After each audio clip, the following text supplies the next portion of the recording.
Wabarakatuh. Alhamdulillah, puji syukur kita panjatkan kepada Allah Subhanahu wa taala. Salawat dan salam semoga tercurah kepada Nabi kita Muhammad sallallahu alaihi wasallam. Ya, baik teman-teman semua, apa kabarnya? Semoga selalu dalam keadaan sehat ya. Baik, pada kesempatan kali ini saya akan membahas materi kelas 9 yaitu tentang bioteknologi ya. Bioteknologi nantinya ini adalah tentang bio berarti hidup ya, teknologi hidup. Jadi nanti teman-teman bisa menyimak dengan benar ya. Nanti akan saya paparkan di sini beberapa materi singkat sebenarnya tentang bioteknologi. Teman-teman juga bisa baca di buku ya atau sumber yang lainnya. Oke, kita langsung saja teman-teman. Tentunya jangan lupa subscribe, like, and share-nya ya jika dirasa channel atau video ini bermanfaat. Baik, kita akan mulai ya. Oke, kita akan mulai. Nah,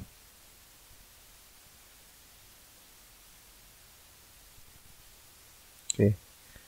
Peta konsepnya sebentar ya di sini. Oke, bentar ya. Oke.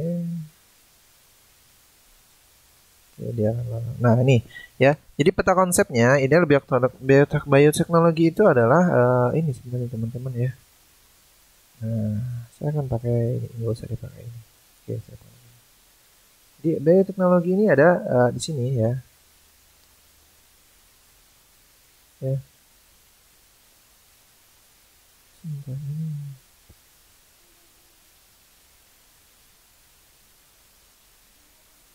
Oh, dia warnanya putih ternyata, pantesan.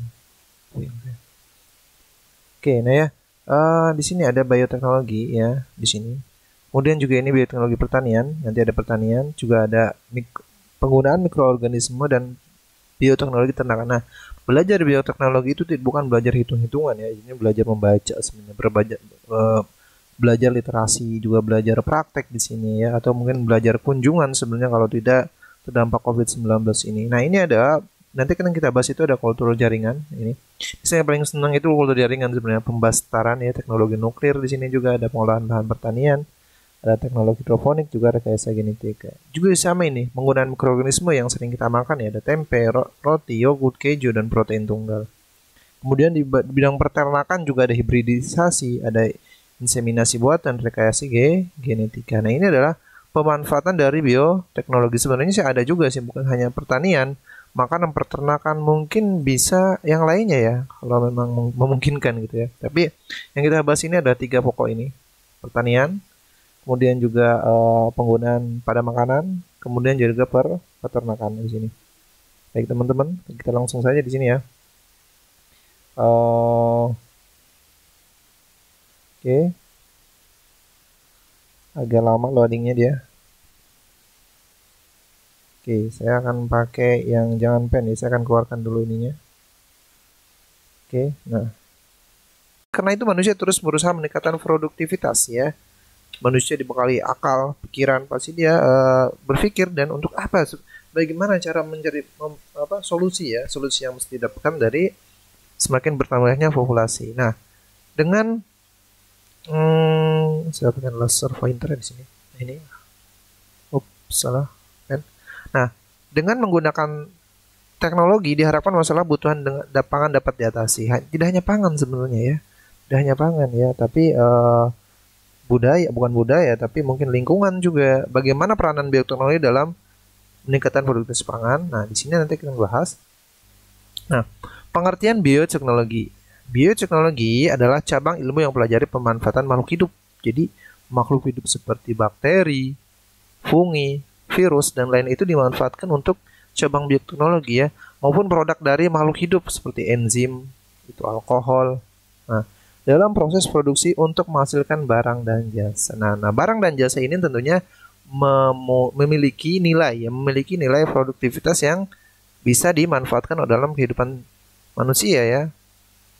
Nah, bioteknologi digunakan untuk memanfaatkan organisme. Jadi di sini catatannya adalah memanfaatkan organisme atau bahan yang diperoleh dari organisme tersebut ya, di sini ya catatannya teman-teman ya. Nah, ini agar menghasilkan produk yang bermanfaat bagi kepentingan manusia. Intinya bioteknologi itu adalah ya bermanfaat bagi bentuk manusia dengan memanfaatkan organisme atau bahan yang diperoleh dari organisme. Nah, bioteknologi merupakan gabungan dari beberapa ilmu. Di sini ini kita masih bahas bioteknologi dulu pengertiannya ya.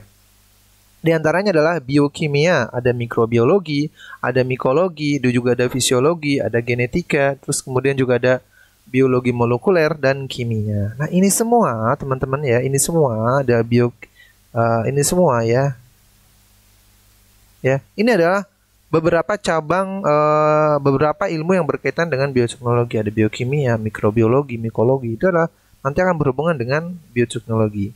Nah, bioteknologi kita akan bahas dulu bioteknologi pertanian.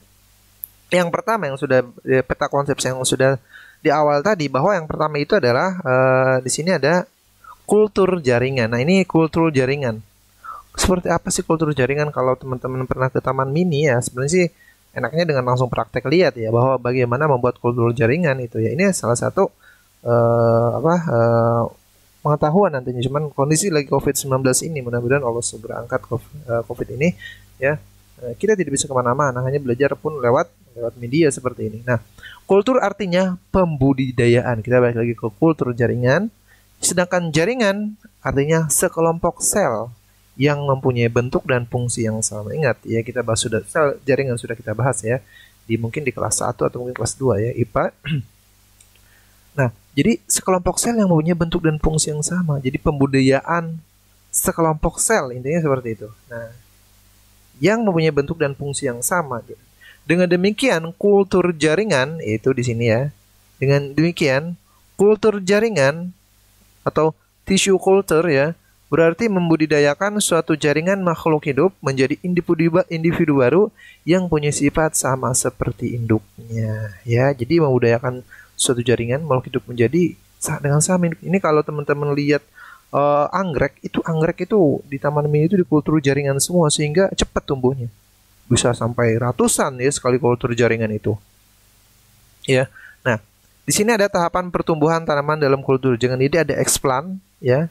Jadi ada kalus, juga ada plantlet. Nanti teman-teman bisa baca sendiri mungkin ya di buku, atau mungkin istilah-istilah seperti ini nanti teman-teman bisa cek di Google ya. Atau plantlet yaitu yang akan diaklamatisasi di rumah kaca. Nanti juga ruangannya juga harus steril sebenarnya untuk kultur jaringan ya. Nah, insektisida dari bakteri. Nah, beberapa bakteri ini di sini ya menghasilkan zat yang mematikan bagi serangga sehingga dimanfaatkan sebagai insektisida. Bakteri yang digunakan sebagai insektisida adalah Bacillus thuringiensis. Bakteri ini menghasilkan racun disebut protein kristal insektisida atau ICP ya, insektisida kristal protein. Racun ini menyerang saluran pencernaan hama serangga sehingga hama tersebut berhenti makan dan akhirnya mati. Nah, ada juga pembastaran di sini. Jadi itulah pembastaran ya. Sebenarnya sih materi tentang bioteknologi ini lebih fokus ke kultur jaringan sebenarnya ya, Bapak tuh sebenarnya. Pembastaran atau persilangan merupakan perkawinan antara dua individu tanaman yang berbeda varietas tetapi masih dalam satu spesies. Nah, pembastaran merupakan cara yang sederhana, murah dan paling mudah untuk menghasilkan tanaman pangan varietas unggul. Para ahli pemeliharaan tanaman di Indonesia telah berhasil menciptakan tanaman pangan varietas unggul dengan menggunakan cara ini, ya, persilangan. Misalnya antara rambutan antara manis sama asam itu bisa disilangkan teman-teman ya. Antara misalnya rambutan varietas ini dengan ini bisa disilangkan sehingga terjadi varietas yang unggul ya. Nah, seperti itu karena dia jumlah kromosomnya juga sama. Ya. Contoh tanaman pangan varietas unggul tersebut adalah padi ER8, ER20, VB8, HIPA 10 dan Impari 33. Nah, ini adalah dalam pertanian ya. Makan. Kemudian juga ada teknologi nuklir. Pemanfaatan teknologi nuklir. Nah, ini apa sih? Jadi mutasi tanaman untuk mendapatkan varietas unggul. Juga ada pemberantasan hama tanaman, pengawetan makanan. Di sini ada mengetahui masa pemupukan yang paling baik ya. Itu dalam teknologi nuklir.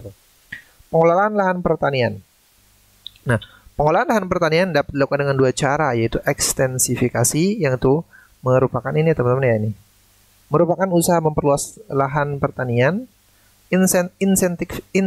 Intensifikasi ya, yang merupakan usaha meningkatkan kualitas dan kuantitas hasil pertanian pada lahan terbatas. Intensifikasi dilaksanakan dengan penerapan panca usaha tani. Nah, ini yang terkenal dengan panca usaha tani, yaitu adalah pengolahan makan tanah, pengolahan bibit unggul, pemupukan, pengairan yang baik, pemberantasan hama atau gulma dan penyakit tanaman. Nah, teknologi hidroponik ya. Jadi hidroponik ya, kalau teman-teman mungkin yang sekarang lagi familiar ya, yaitu misalnya kangkung yang di bawahnya ada lele. Nah, itu juga mungkin bisa dengan hidroponik.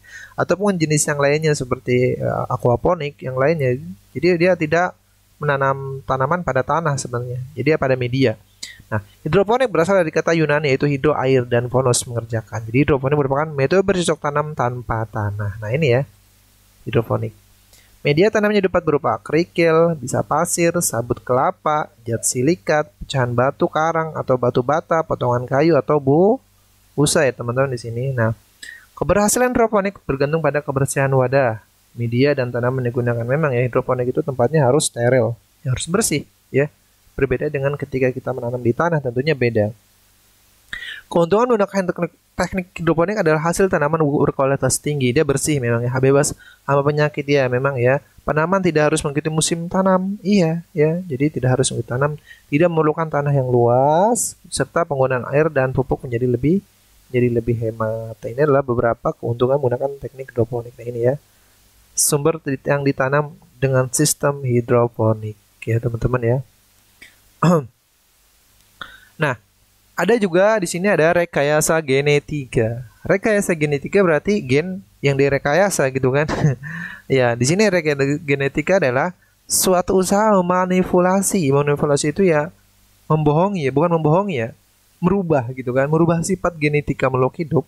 Dimanipulasi apa sih?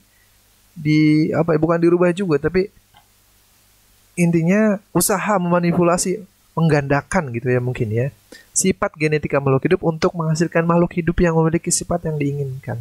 Nah, ini ya, inilah genetika.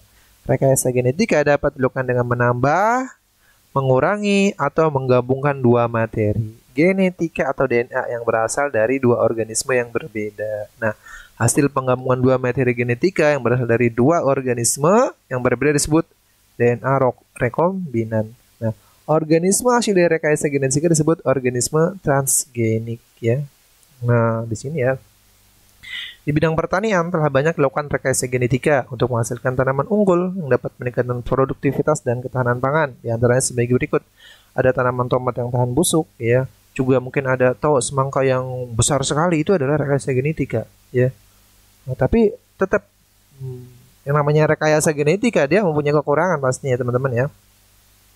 Ya, tanaman jagung, kapas, dan kedelai yang tahan terhadap insektisida, tanaman kapas yang resisten terhadap, ya mungkin kekurangannya di sini ya, saya akan bahas kekurangannya dulu. Kekurangan dari rekayasa genetika mungkin kualitas ya di sini, kualitas hasilnya memang dia hasilnya akan berbeda, tahan ini, tapi kualitas dari bahan tersebut akan berkurang ya. Nah, tanaman pepaya yang tahan terhadap serangan virus ring spot, yaitu varietas pepaya transgenik UH rainbow yang dikembangkan di Hawaii misalnya di sini. Kemudian nomor 5, beras golden rice, kaya akan berkandungan vitamin A ya. Beras yang kaya zat besi dikarasi dengan menyisipkan gen dari tanaman buncis ke tanaman padi, itu bisa seperti ini. Tebu transgenik dihasilkan oleh, tapi masya Allah ya di sini ini adalah salah satu pemanfaatan ilmu pengetahuan manusia yang semakin hari semakin berkembang. Ya, ada juga bioteknologi pengolahan pangan. Ada tempe di sini teman-teman ya. Ada roti. Ini terus juga ada yogurt, juga ada keju di sini. Ini memanfaatkan adalah bakteri ya, memanfaatkan bakteri ya. Tempe, bakteri yang dimakan Rhodiophus oryzae di sini ya. Ya. Nah, memanfaatkan semua ya, ya. Keju juga sama. Ya. Nah, ini semua memanfaatkan memanfaatkan beberapa mikroorganisme tentunya. Nah, ini contoh-contohnya. Ini kan ada tempe, kemudian ada yogurt, ya ada ini juga, ini roti juga sama. Ya, ini semua memanfaatkan proses pembuatan keju, misalnya susu ditambahkan enzim renin agar kasein mengendap. Nah, ada bioteknologi bidang peternakan, ada hibridisasi ya. Jadi hibridisasi merupakan perkawinan, ya perkawinan apa Pak? Ya perkawinan antara dua individu ya. Hewan yang mempunyai dua sifat beda tapi masih dalam satu spesies ya. Yang namanya perkawinan itu kalau beda spesies itu bukan perkawinan ya, itu sudah di luar perkawinan, ya. Nggak bisa seperti itu, ya.